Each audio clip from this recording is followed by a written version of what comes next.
to teach very young children about the importance of respect and tolerance for people who are different. This includes respect for Muslims, but also for LGBT people and their choices. They have started this with storybooks where the child has two mothers or two fathers. What advice do you have for Muslims who have children in such schools? First of all, definitely Sharif is referring to a non-Muslim country. And again, the global trend is to enforce homosexuality upon people from a very early age worldwide. And the tendency is to force people to accept this. So there's no freedom of speech. There is no freedom of religion. They accuse Muslim countries of not allowing the freedom of religion, the freedom of expression. And if you go to their country, if the imam in Europe or in somewhere close goes on a Friday and says that sodomy is a major sin in Islam, in Judaism, and in Christianity. It is condemned in the Old Testament, in the New Testament, and in the Quran. And that this is an illness. This is something that has to be cured. They would probably arrest him, or at least ban him from giving khutbah. Why? They say that this is hate speech. I didn't ask anyone to hate anyone. This is Islam. This is Quran. They don't want this. They want you, again, to dilute your religion, to be in this big melting pot where you let go your Islamic identity, where you let go your beliefs. Forget about Islam. Forget about the Quran. Forget about the Sunnah. You are here in this country. You have to be a kafir like us. Allah said, وَلَن تَرْضَ عَنْكَ الْيَهُودُ وَلَا النَّصَارَى حَتَّى تَتَّبِعَ مِلَّتَهُم. And the Jews and the Christians will not be pleased with you, will not be satisfied with you until you follow their religion or you follow their way. This is in the Quran. And this is what we see on the ground at the moment. So they force our children to learn this filth about a boy having two fathers. Who gave birth to that boy? None of them. So how can he have two fathers? Well, this is LGBT, XYWZ. How can he have two mothers? Is he Jesus? Where is the father? Where is the male intervention? Nothing. And they tell you to respect. I have no problem with respect. We respect all people.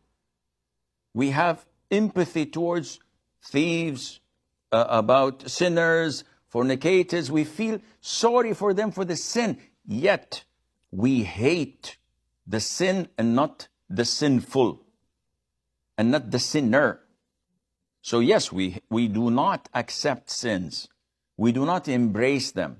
50 years ago in the UK, it was a crime to be homosexual, to be gay. It was a crime, and you could not even mention this. Sheikh Ahmed Didat mentioned that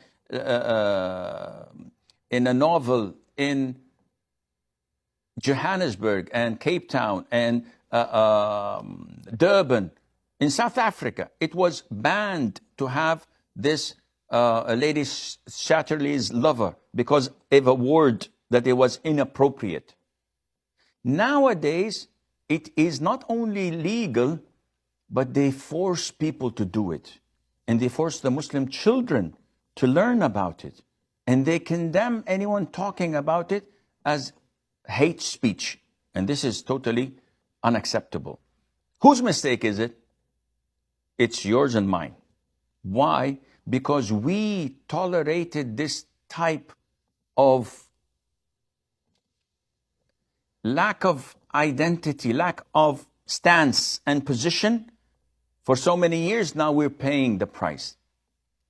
Had the Muslims stood up together, went to the lawyers, used all legal means to fight this and say, no, we have our culture, we have our religion. It's not a difference of opinion among Muslims that homosexuality is halal or haram.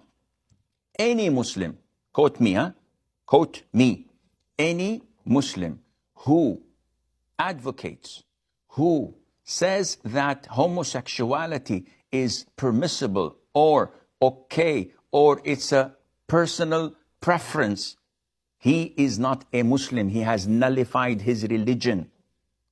He's not a Muslim anymore. He's out of the fold of Islam.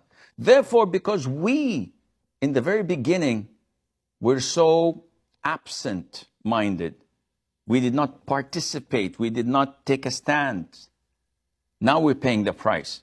But what to do? Sharif says, we have a problem. The problem is that you have to take your children out of school. Do homeschooling. Refuse totally for this. You know that in Europe, there are now forcing the children, your children and mine, girls and boys, to have mixed physical education classes, which means that your daughter, who's 15, 16, has to go to the swimming pool with a 15, 16-year-old boy. Who in his right mind would allow this? This is your religion. This is your honor. And people, just because of the buck, just because of the good salary, they're getting the government allowance and the financial support they are getting, they keep their mouth shut, but they'll pay the price in a few years' time, unfortunately. So you have to take a decision now. Take your children out of school, give them homeschooling, or get the Muslim millionaires and billionaires there to make private segregated Islamic schools. And if this is not possible, then migrate, leave the country. And in some countries, by the way, they are preventing the families from sending their children to madrasas outside of the country. In some countries in Europe, if your child is 12 years old and you want to send your child to a school in a different country, they take their passport because they want to ensure they're brainwashed. They don't want them to go and learn their religion elsewhere. And this is a fact. So, akhi, it's an issue of survival. It's an issue of protecting your identity. And this is the global trend. Strip Muslims from their identity. You go to countries where they put Muslims in the millions in concentration camps. They come in Ramadan to them, forcing them not to fast, taking off the hijab of women's heads, shaving the beards of men, forcing them not to pray. Where is the United Nations? Where are the Muslims? They are in deep sleep, hibernating, unfortunately, or by own self being absent from what's happening or turning a blind eye. So you have to make a decision, akhi.